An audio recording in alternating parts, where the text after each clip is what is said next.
కైలాస పర్వతం సాక్షాత్తుగా ఆది యోగి పరమశివుడి నివాసం ఉండే ప్రాంతం. కేవలం హిందువులకే కాదు, జైనులకి, బౌద్ధులకు కూడా అతి పవిత్రమైన పర్వతం. ప్రతి సంవత్సరం వేలాది మంది సందర్శించే పుణ్యస్థలం. ఈ పర్వతం మీద ఎన్నో వింతలు, విశేషాలు ప్రచారంలో ఉన్నాయి. అలాగే సాక్ష్యాలు కలిగిన నిజాలు కూడా ఉన్నాయి. కైలాస పర్వతం చైనాలోని టిబెట్ ప్రాంతంలో ఉంది. ఈ పర్వతం యొక్క ఎత్తు 6638 మీటర్లు.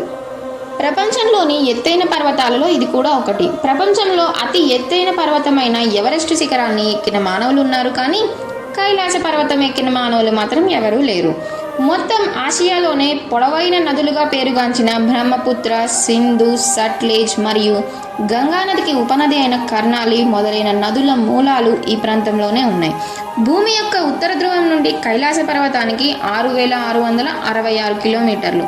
అలాగే దక్షిణ ధ్రువం నుండి కైలాస పర్వతానికి సరిగ్గా ఉత్తర ధ్రువం నుండి కైలాస పర్వతానికి ఉన్న దూరానికి 2 రెట్లు, అంటే 13,332 కిలోమీటర్లు అన్నమాట. ఇది ఖచ్చితంగా ఆశ్చర్యం కలిగించే విషయమే కదా. కైలాస పర్వతం దగ్గరలో మానస సరోవర్ అనే సరస్సు ఉంది. ఇది ప్రపంచంలోకెల్లా ప్యూరెస్ట్ వాటర్ లేక్. ఇదే మానస సరోవర్కి దగ్గరలో మరొక సరస్సు ఉంది. దాని పేరు రాక్షస్థల్. దీని నీరు రుచి ఉప్పగా ఉంటుంది.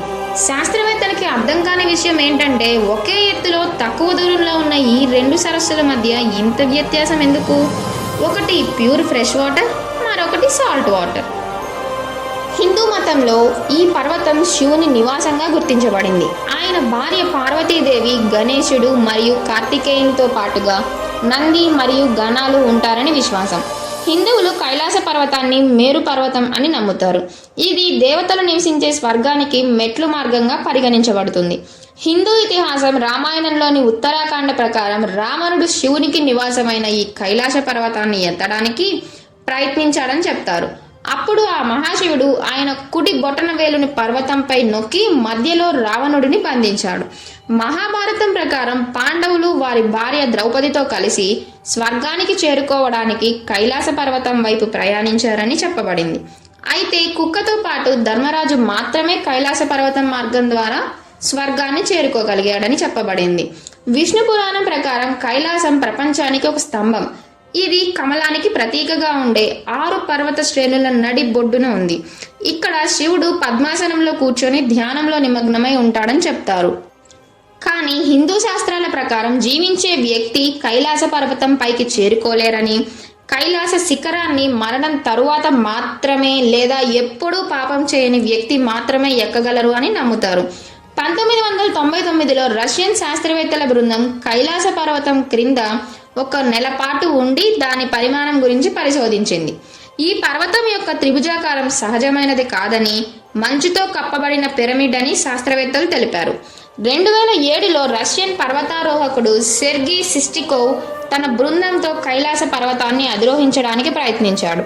కానీ కొంత దూరం ప్రయత్నించాక ఆయన తలపై తీవ్రమైన నొప్పి కలిగిందని, దవడ కండరాలు సాగడం ప్రారంభించాయని మరియు నోటి నుండి మాటలు రావడం ఆగిపోయాయని, ఆ తర్వాత ఆ కైలాస పర్వతం ఎక్కడం సాధ్యం కాదని వెంటనే తిరుగు ప్రయాణం మొదలుపెట్టానని తెలిపాడు.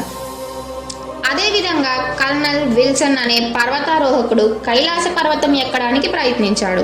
కానీ శిఖరానికి చేరుకోవడానికి కొంచెం మార్గం చూసిన వెంటనే మంచు కురిసిందని, గుండె వేగం పెరిగిందని, జుట్టు మరియు గోర్లు 2 రోజుల్లో పెరిగి ముఖం మీద ముసలితనం పెరిగింది అని, భయంకరమైన శబ్దాలు వినిపించాయని, అరుపులు వినిపించాయని, చాలా మంది వద్దు వద్దు అని అంటున్నట్టు తనకి అనిపించిందని, ఇలా చాలా చెప్పాడు.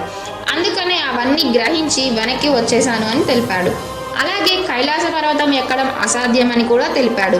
హిందూ శాస్త్రాల ప్రకారం కైలాస శిఖరాన్ని అధిరోహించి శివుని దర్శనం అసాధ్యం కాబట్టి యాత్రికులు కైలాస పర్వతాన్ని దర్శించి అపసవ్య దిశలో ప్రదక్షిణ చేస్తారు. సాధారణంగా ఈ ప్రదక్షిణ చుట్టి రావడానికి 3 రోజుల సమయం పడుతుంది. ఇలాంటి ఎన్నో ఇంట్రెస్టింగ్ వీడియోస్ కోసం మా ఛానల్ని సబ్స్క్రైబ్ చేయండి.